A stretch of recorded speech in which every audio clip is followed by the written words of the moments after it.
Hey, Bruce, how you doing? Good, Steve. Good. How important was it to come in here today and refamiliarize yourself with the building and the nuances of the rink and all that? I think the guys had lots of energy. It was good to see. Sometimes that happens simply because you've had a day off and you're back home and in every regard, your own bed and house, etc. I think a little bit is we haven't skated in the Garden in a long time. We've played well here over the years. So I think guys were just kind of excited to be back skating with the big logo of the B at center ice. And we'll see tomorrow how that plays out for us. And Grizz looked to be okay. Is he go for tomorrow night? And do you have any more update on Kasha? Any sense that it's short term, long term? Upper body with Kasha still. He's out tomorrow. I don't know how long it'll be, to be honest with you, Steve. Again, those things to me, once he's back on the ice, I can always give you a better idea. Like Pasta, for example, skated with us today. So obviously he's progressing well. He's doing line rush drills, so getting closer. Grizz, I believe, spoke earlier. To me, he seemed fine today. So we'll make a decision tomorrow, but trending very well for him to be in the lineup. Thank you. Yeah. Fluto Shinzawa.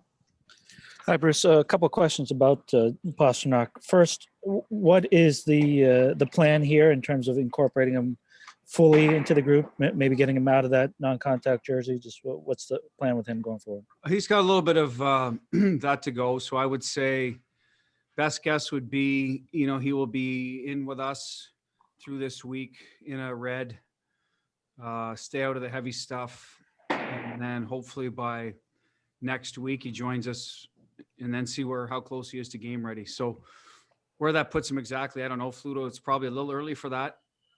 But he is, as I said before, I think it was a couple of weeks ago, he is ahead of schedule from the original mid-February date. How much remains to be seen, how he handles, a bit like Marshy at the end there. The contact part started. You had to leave a couple practices because you just don't know how you're going to react, right? So that's the unknown with Pasta going forward. The rest of his rehab's going very well. Saw him on the ice today, the skating part. It'll just be how much can he recover from contact. And then when's he fully cleared to be out of harm's way with contact. So that's still a little bit away, but like I said, should be before his original date of mid-February. Okay. Then also you had David for about 25 games his first year in Providence.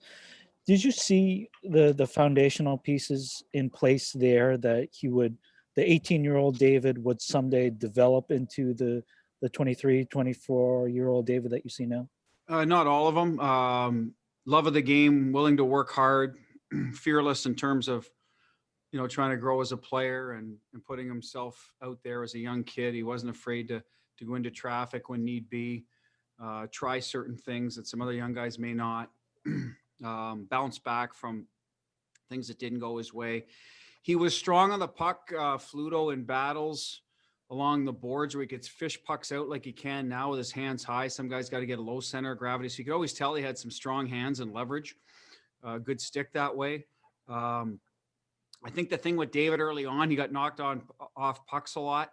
You're seeing a bit of that with Studs right now when he gets confronted. And some of that was youth for David back then. And he was able to overcome it with his off-ice habits, ability to put the time in the gym. He's a much stronger guy. He was very wiry. I think I told the story that one year he came up to Boston. I think it was after his first year. So I hadn't seen him in a little bit other than on TV and stuff. And I saw him, with his basically working out in the gym, and a guy from behind, I had no idea it was him. Just his whole frame had started to pack on weight and develop. So, that was part, him, part genes, I'm sure, and part just his ability to put the time in the gym. So that ends up making him a much stronger player on his feet and his core.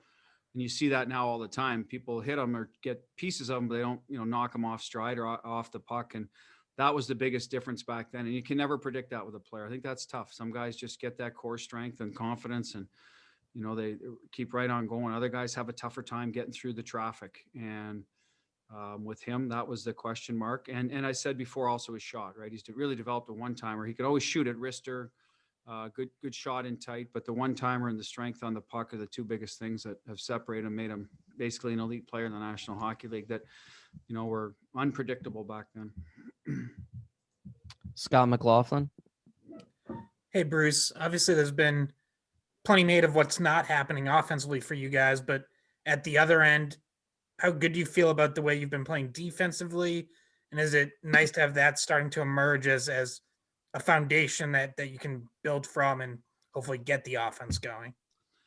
Yeah, our question marks coming in, Scott, were, could these young kids integrate into the blue line, play well, play at this level, play against good players every night, keep the puck out of our net? And I think so far we've done a good job with that. We knew it would get in the nets with Tuukka and Yarrow, and they've delivered. Goals we've given up, a couple of each game. We've got one from a point shot that just pinballed in, found its way. Those have not happened for us. I'd like to think you asked me again here, and after 10, 12 games, I bet some of those things even out. We've given up some breakaways with body position, being a little too aggressive on certain situations, diving in. And those are just teaching moments that guys hopefully figure out being in a league that they can't get away with. So the other stuff, playing, turnovers and D-zone coverage and a lot of that stuff has been very good for us. So I love that part of it. And then the other question mark up front was who's going to play with who? How was the chemistry going to go? We got thrown a curveball, obviously, early on with some injuries on the right side. So we haven't fully seen that yet. And right now, I think it's had some effect on our offense. The other part I do believe is we haven't had very many breaks around the net. Then the last part is, the shot mentality. I think we're still a little bit off of that in terms of what you do mid-season form, playing off the shot, getting pucks in that, people driving there, recovering them. So we need to build that into our game quickly, because I think that's the easiest way to come out of it. Get some ugly goals going to the net. All of a sudden, I think we have lots of skill. The other ones will come. So that's where I'm at with it. Do we need offense to come through here 5-on-5? Yes. Are other parts of our game really solid right now? PK, defending, team defense, yes. So that's kept us in games that any game could have went either way. So that's the encouraging part. And hopefully being on home ice tomorrow will give us a little bit of juice too as well, and we'll trickle down into our offensive game. Dan Roach. Hey, Bruce, you had said earlier that you had missed the drive into the Garden. What was that like for you? But also you've played in the bubble, you've played on the road now. You've been a Warrior. How strange do you think it will be not to have the fans at the Garden for that home opener? Well, that's the part I'd actually talked to Brad Stevens about, the fans part. He said it was different for him at first. It just took a little while to get used to. I think it's probably going to be like the first time we were in Toronto in the bubble, when you're looking around, and it'd be unfortunate because we're used to coming out, the songs that are playing, the crowds behind you. I think it's really helped us in the past, but obviously we won't have that. As for the drive-in, Dan, mostly uneventful and very little traffic. I could get used to that, to be honest with you. I enjoyed that part of it. But, same protocol, get back up here into the rink. It's nice to be back in our surroundings. We don't practice here a lot. It's just game days. So even that part was kind of nice to get out there just to get a feel for things again. So that will be the different part than the bubble. Obviously, you are playing in different rinks. So a little bit of that. I don't know how much you can call it home ice advantage with no crowd, but I think there is. There's a still amount of familiarity with your dressing room. The building, the rink, the lighting, all those things can still, give you somewhat of an advantage. Maybe not, like I said, with a full crowd, but hopefully it does for us. Because like I said, it's been a long time since we've played here, and we've been a really good team at TD Garden here the last few years. We want to make sure we keep going that direction. Kevin Dupont. Two, if I could, Butch. One playing off of the Pasta questions. You've got Pasta and Marshy as elite scorers. There's probably, I don't know, I'll pick a number, 15 or 18 elite scorers in the game. You haven't coached them all, but you've seen them all. Do you think there's a personality trait that's common among them? The so-called alpha dog thing.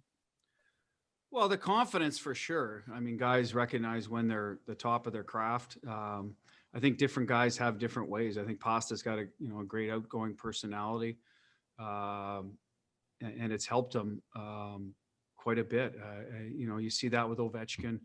I would say Marsh is more in your face. I'm going to chip on your shoulder. I'll prove it type of personality. He's done that. Now he's probably less of that now and just more of a confident guy that knows, A, he can do it, and B, he's relied on to do it. So I don't want to go down through the whole list. I think Crosby's just workman like that way. He's just, hey, I'm good because I'm going to work and I'm going to outwork, and it's a willingness. And you have guys like that. And you have Matthews, who's a little bit of both. He seems quiet, yet he seems to have personality in his own right, and a quiet confidence. And he's developing into one of those guys. So I think you'll see it all. Every guy is definitely carries himself a certain way, but and most of those guys are second effort players too, Kevin. I don't think you score in this league for a long time consistently if you're not that guy that's, you know, willing to dig in and fight through some stuff and put in some second effort. And I think that's the other one, that characteristic, that guys that never get to that level, that look like they have the ability to, that, you know, sort of that 20 goal guy that maybe 22, you're always wondering, how can he not get to 30 or 40? I think that's the one thing that they may lack, is that second effort that some of the other guys bring. And my second one, and you touched on first, thank you for that. You touched on this a bit. What I've seen of your even strength play on the attack is some really good chances, you know, grade A, B from left circle, right circle. But what I haven't seen is, you know, that shot to the net pressured by a follow-up, by really gaining possession in front. Have you seen the same there? And has that been a point of emphasis? No, not much. First period against Jersey, we did. Definitely, you know, Losey made a good play to Frederick, one-timer off the pad. Richie's right there, bang, bang play. Those go in the net for, you know, a lot of nights, but haven't seen enough of that. You know, a 6-on-5 the other night, we had a couple of looks to the net with a rebound, but I mean, you're supposed to get those with 6-on-5. So we're missing some of that. And that's what I said, the shot mentality, playing off the shot, force a team to defend, force the goalie to control rebounds, force them to find pucks, beat them to the good ice. There's a lot of different ways you can, and sometimes you can do that, Kevin, and shoot all day. And then goalie, like the other night, he wasn't spitting out a lot of rebounds. So we tried to put some in there. And if the goaltenders, you know, control them, you know, give them credit, or he can't get inside. So there is mixed results in that. And I've certainly put a lot of that on us, and we've asked that. And some of it is you got to tip your cap to the other team for able to clear out and defend and control those areas of the ice. But you know, I agree with you 100%. We need a little bit more of that. And some guys, like I said, coming into the year, maybe feel like, you know, they're still kind of, well, I'm going to make a play here or there. And they've got to get that out of their head quickly here. Now, the other part is when we do have a chance to make a play, our attacks, I think we've had good entries. The numbers probably back that up, but we're not generating off it. So it tells me we're still lack of execution, you know, coming over the blue line. So we've got to clean that up a little bit. Now, again, we've made some good plays. Grizz made a hell of a play to Kretsch there. This was a second period the other night, bang, bang play, and Jack to Kretsch off the post early. So we've made some, but typically not the amount we usually make. So I'd like to see that improve as well. Great. Thank you for that. Yeah. Gary Santinello. Hi, Bruce. Last week you talked about how you're keeping Tuukka and Yarrow away from each other for COVID protocols. How is it working with the third goalie on the taxi squad, especially when you're on the road? Well, we're trying to keep them away. Like I said, it's easier said than done, but we've made a conscious effort and reminded them. So far, so good. As for Vladdy on the road, he'll have typically some of it's as simple as the equipment guys spreading out the stalls because there's close contact. That's what you worry about, is the tracing part. Not eating together. That's another close contact area you got to be mindful of. So there's some of those things you just typically normally do, right? You sit together and you have a whatever, you know, like the other day we're getting on a bus having, you know, a salad or, you know, a chicken bowl of chicken, chipotle, whatever it is. And all of a sudden, you know, you got to tell guys, hey, you can't sit that close. You got to move there. We got to find a room. So that's what we're trying to do and be mindful of. And as for Vladar, he's in that mix too. He stays away. He's on the ice now, separate. Now he does go on with those other guys, but on ice, I think is a little different animal. It's more the enclosed spaces for lengths of time beside one another. So again, it's just a matter of spreading them out whenever you have meetings. And Bob has probably met with more of them separately with his goalie meetings as opposed to a small group in a crowded office. So that's the other part that changes. And after that, you keep your fingers crossed that they stay away from one another and limit their risk. Thank you, Bruce. Yep. Final question for Coach Jimmy Murphy. Hey, Coach, how are you? Good, Jimmy. I just want, you know, when you go into a normal 82 game season, they always say maybe the American Thanksgiving is sort of that benchmark to really gauge where your team is at, you know, whether you got to make some changes at that point. Is there a date you circled for this season, or are you just kind of taking it as it goes? Well, I got to believe, you know, you get into, you know, early March, you're halfway through. I don't think it could go as early as, you know, I think Thanksgiving's what, the 20 game mark usually. So you're about 25%. I think this year you got to be careful with that. I think the difference this year, which could move the date either way, I guess, when you look about it, is all points that you lose So we play a good game against the Islanders the other night. It's 1-0. Could have went either way. If we're playing Chicago Blackhawks, those 2 points, they don't stay in our division. So that's what you got to be mindful of. Those, if you go on a bit of a skid this year, all those points are staying in your division. So that's where you have to manage, those situations. And that's where things will get tighter. Is that down the stretch, there'll be a lot of 4-point games, which is a good news. You could probably play a team you're playing a lot, but every game you lose, someone's, definitely gaining ground on you. And that's not always been the case. So I don't know exactly. That's a good question. I've never bought into necessarily always the Thanksgiving either. I think your team has to get better as the year goes on. I think any coach would tell you that that's a mark of a really good team, but can't fall so far behind either. And I'm talking about the teams that have legitimate shots, Jimmy, not a team that maybe says, hey, we're going into a rebuild. We're going to be better in March than we were in October simply because we're younger getting these guys. I'm talking about the teams that think they're legitimately a playoff team and have a chance. So, you want to make sure you grow as a group, get better, peak at the right time. So I would have to look at that closer, be honest with you. But as I said before, I wasn't buying into the Thanksgiving all the time anyway. I think you have some time to make up ground. Stats might not bear that out, but I think one year we were out of it. And I think because we got better as the year went on, we were able to make up the ground.